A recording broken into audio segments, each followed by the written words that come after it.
জামাতের সাথে আর জোট গঠন করতে আগ্রহ দেখালো না। কারণ এর মধ্যে আমরা কিন্তু সোশ্যাল মিডিয়াতে অনেক কিন্তু দেখেছি যে এই যে ইসলামী আন্দোলনের তেনারাই কিন্তু আর কি এই প্রধানমন্ত্রী পদটাও কিন্তু চেয়েছিলেন, এবং এমনকি আসসালামু আলাইকুম, জামাতের জন্য মহা বিপদ বলতে পারি আমরা এমনটা, তাই না?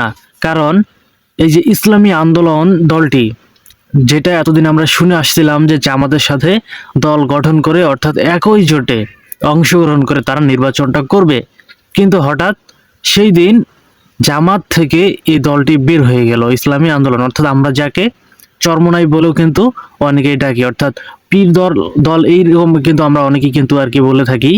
কিন্তু প্রশ্ন হচ্ছে যে এই যে দলটি জামাত থেকে যে বের হয়ে গেল, এতে কি জামাতের কি সমস্যা হবে না?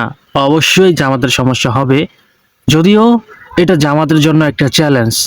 তবে এই প্রেক্ষিতে যেটা বলা যাচ্ছে যে জাতীয় একটা রিপোর্টে যেটা বলা হয়েছে যে জাতীয় নাগরিক পার্টি এনসিপিকে জামাত আসন দিয়েছিল কয়টি? 30টি, এবং বাংলাদেশ খেলাফত মজলিসকে দিয়েছিল 20টি, এবং খেলাফত মজলিস তাকে দেওয়া হয়েছিল 10টি, এবং লিবারেল ডেমোক্রেটিক পার্টি অর্থাৎ এলডিপি কে দেওয়া হয়েছিল 60টি, এবং এবি পার্টিকে দেওয়া হয়েছে 3টি, এবং বাংলাদেশ ডেমোক্রেটিক পার্টি বিডিপি তাকে দেওয়া হয়েছিল 2টি, এবং নেজামে ইসলামে তাকে দেওয়া হয়েছিল 2টি আসনের প্রার্থী, এবং জামায়াতে ইসলামের জন্য রাখা হয়েছিল 179টি আসন, এবং তার ভিতরে আর বাকি যে আসনগুলো রয়েছিল অর্থাৎ প্রায় 47টি আসন সেটা রাখা হয়েছিল চরমনাইয়ের জন্য। কিন্তু এই যে ইসলামী আন্দোলন এই দলটির জন্য যে 47টি আসন রাখা হয়েছিল, কিন্তু অবশেষে তিনারা কিন্তু জামাতের সাথে আর জোট গঠন করতে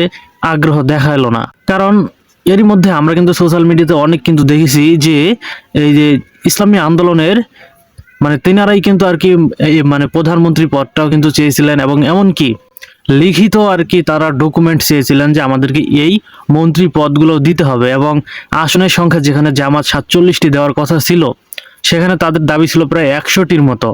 আসলে এটা জামাতের পক্ষে দেওয়া সম্ভব হয়নি, যার কারণে কিন্তু আসলে তাদের ভিতরে আর জোটের যে সংলাপটা ছিল সেটা কিন্তু তাদের ভিতরে কিন্তু আর বন্টন অর্থাৎ মিলে যে জোটটা করার কথা ছিল সেটা কিন্তু আর সম্ভব হয়নি। এবং বলা হয়েছে যে 47টি আসন ইসলামী আন্দোলন বাংলাদেশের জন্য বরাদ্দ রাখা হয়েছিল। দলটি আনুষ্ঠানিকভাবে জানায় তারা আর জোটে থাকছে না, এবং এককভাবে 268টি আসনে নির্বাচনে অংশ নেবে। এখন 268টি আসনে তারা অংশগ্রহণ করবে এবং সেইখানে তারা নির্বাচন করবে। তবে জামাত থেকে এই ইসলামী আন্দোলন দলটি বের হয়ে যাওয়ার কারণে আসলে তাদের কি সমস্যা হতে পারে, অবশ্যই আপনাদের মতামত কমেন্টে বলে যেতে পারেন।